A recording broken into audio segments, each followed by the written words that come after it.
Okay, welcome to episode 2 of Realtors in Rides. Today I'm here with Lisa, and we are in the city of Comanche, and we are headed out to Ryan to see one of her listings. So buckle in and buckle up and enjoy the ride. And our chariot today is a 2017 Toyota Prius.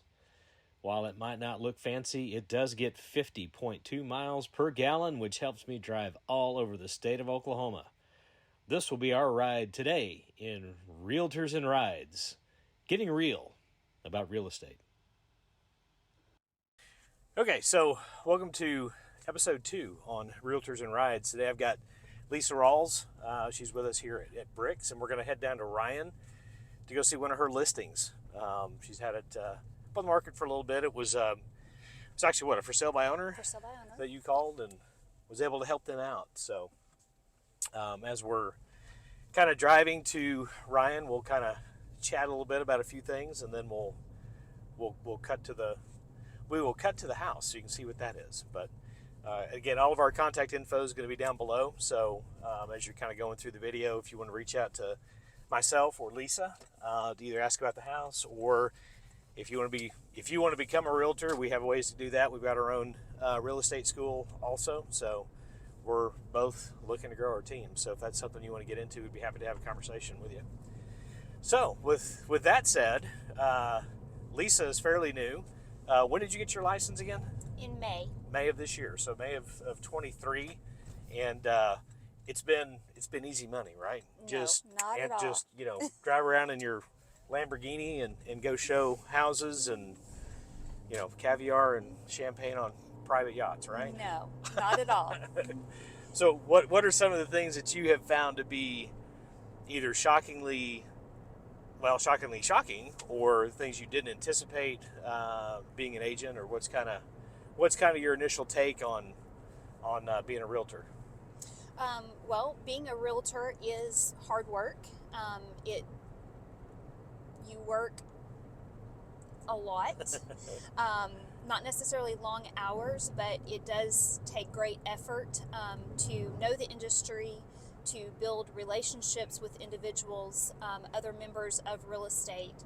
So it's not for the faint of heart. It's definitely not a part-time job. Not at all. I mean, there are agents that do it part-time. We've got some in our office that do it and are successful at it, but that's not something my experience has been, you've either got to commit to it or you don't. And I'm just not one of those personalities that I'm either all in or I'm all out. Yes. So there's not a happy medium with me. So yeah, certainly get that. What's been kind of something you've come across on a listing, either one that you've had or one that you've went and talked with a for sale by owner, or a house that you've shown to a prospective client that was looking to buy a house? What's kind of something you just kind of walk in the door and kind of recoil, like, really? I'm sure you haven't had any of those yet. Not a lot. So my most recent experience was I hosted a open house yesterday for a for sale by owner property. It is located in a gated community in Lawton, Oklahoma, and for those that did come and view the home, there was a little bit of confusion on it being listed as a for sale by owner, but I, as an agent, was hosting the open house. But once I was able to share with them that I was given permission by the homeowner to host the open house, and then of course be there to help assist any prospective buyer in presenting an offer, they were very much more receptive to me. Got it. It was kind of the used car salesman thing? Yes. Why are you here? Get away from me. Got it. So is there, I guess kind of overall, it's just been hard work, make a plan. It's not just, show up to your laptop at the couch in the morning in your PJs expecting to, sell houses remotely. Right. Okay. So you're out here in Comanche, which you actually have kind of a unique take on both real estate and the state of Oklahoma, because you're part of the the tourism ambassador. What's the? I am. So I serve as an executive director for Great Plains Country Association, which promotes tourism in the 14 southwest counties of Oklahoma. Okay. And what's kind of? I know that you and I have talked before that there's some things that you see in that position where you're aware of some of the attractions or some of the things that Oklahoma has to offer in this part of the state, but it kind of floors you that lifetime Okies don't have any idea that this is out here. What's kind of one of those that people don't realize that we have here in the southwest part of the state? Well, most people don't realize that specifically southwest Oklahoma is very diverse in its landscape. So we have mountains, which is the Wichita Mountains, that offers not only great places for hiking and biking and sightseeing, but it has a lot of history that goes back to before our statehood. So definitely a place to visit and explore and experience. Okay. And they kind of, I don't know if you watch Yellowstone, but it's the spin-off one that they did. It was 1889 or 94 or whatever it was. So they were leaving from Dallas and was headed up to where they eventually ended up. But some of it was shot in the Oklahoma Territory. Mm-hmm. And of course, when they shot it, there was a lot of mountains. And of course, knowing what's down there, thinking, well, okay, they may have actually gone on site to do this because we do have mountains in the southwest part of the state. Yes. So it's not all flat plain. It is not. Tell me a little bit about Comanche. What all is kind of going on in Comanche? Because you kind of know somebody that knows something in Comanche. Yes. So my husband is serving as the city manager of Comanche. We've lived there now about 8 years. I am actually from Georgia, so I'm a transplant into the state of Oklahoma. Comanche is his hometown, but over the last 7.5 to 8 years, we've seen great change, growth, expansion of the city of Comanche. Okay. What's been kind of some of the newest things that have popped up? So we have a brand new, it's called Red Plains Grand Butchery. It is a butchery business, but they offer wonderful meat. It comes directly from ranchers in our whole area, so you can purchase steaks and various things from Red Plains Grand Butchery. We have a new steakhouse that's open on the weekends, so Thursday, Friday, and Saturday is called 81 Steakout. We have a new boutique hotel that is being built right now. It should be up and ready by the end of 2024. So we'll have a boutique hotel for people to come and stay in the city of Comanche. We also have a new nutrition / workout gym. It's called The Lab. Great little place for people not only to get some nutritional assistance from experts, but also work out and build strength and toning. Gotcha. And you guys, so the hotel, so obviously Comanche kind of being kind of out here by itself. I mean, so you guys have a lot of traffic that's going through Comanche. What's kind of? We have a lot of traffic. So Highway 81 runs north and south through Comanche. We also have an east-west highway called Highway 53, and we have seen on average around 8,000 cars per day traveling through our little community. Okay. So definitely getting traffic coming from all over the place. So yes. It's not just a sleepy little town. It is not. Eureka. I knew where it was at, but I don't think I've ever been through it. Mm-hmm.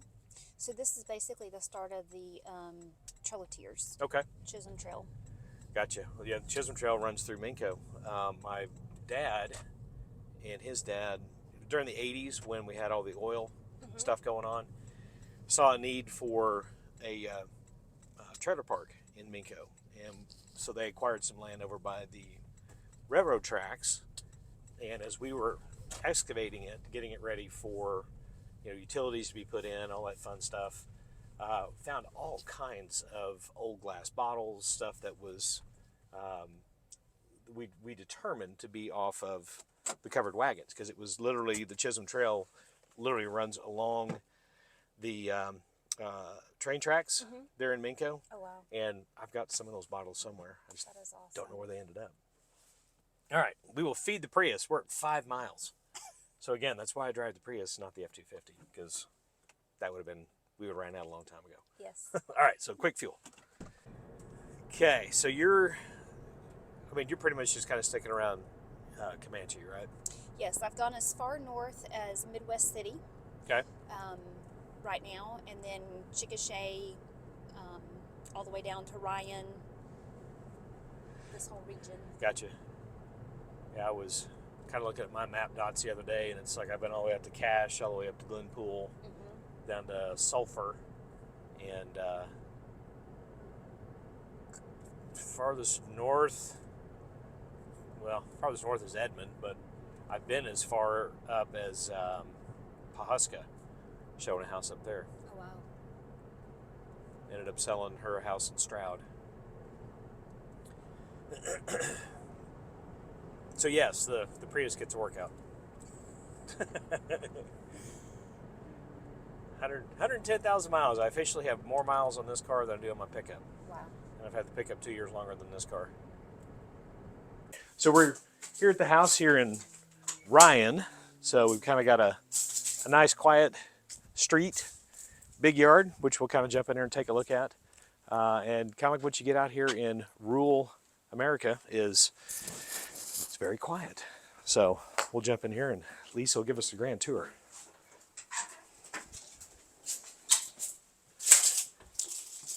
So welcome to 143 Cherokee Street in Ryan, Oklahoma. This is a 3-bedroom, 2 full bath, beautiful brick ranch style home. So come on in. Alrighty. Is that a gas fireplace or It is a gas fireplace. Gotcha. And so gas from the city, or is it propane that they've got here? No, it's city. Okay. Gotcha. That's kind of the other fun thing in some of these, you never know what you're going to have as far as utilities go. Yes. Okay, so huge kitchen.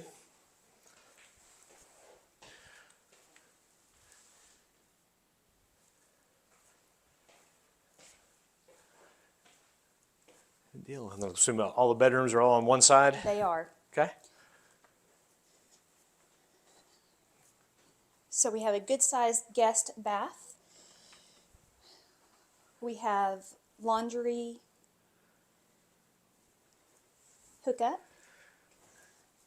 Gotcha. And the gas hookups too. Gas hookup. It's been a while since I've seen gas Here's your first dryers. Okay. bedroom with a large walk-in closet. Yeah, it's much bigger than a standard reach-in, kind of where you see some of the other ones. So. Yes. What year was the house built? It was 1984. Okay. So we have a brand new gas hot water heater here. Gotcha. We have another secondary bedroom, good size, nice walk-in closet.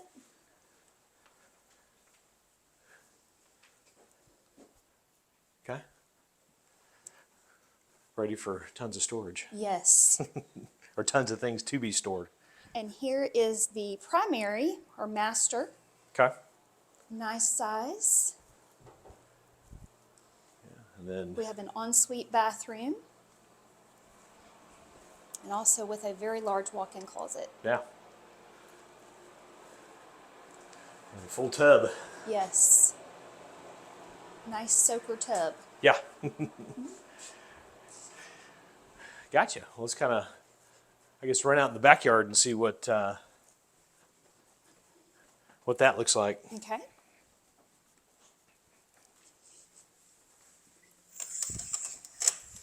So we have a really nice back patio with a large backyard, partially fenced.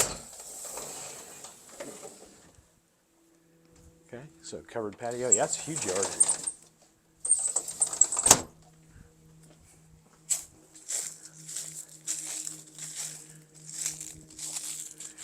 I assume the property lines go way over to the T-posts? Yes. Okay. Gotcha.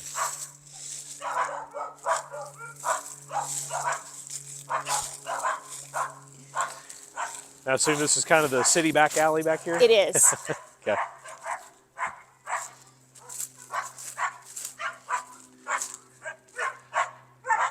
And the usual country dogs. Yes. They like to greet us. Well, mine are no different. I can't throw any stones. Okay, is this a shed or is this kind of...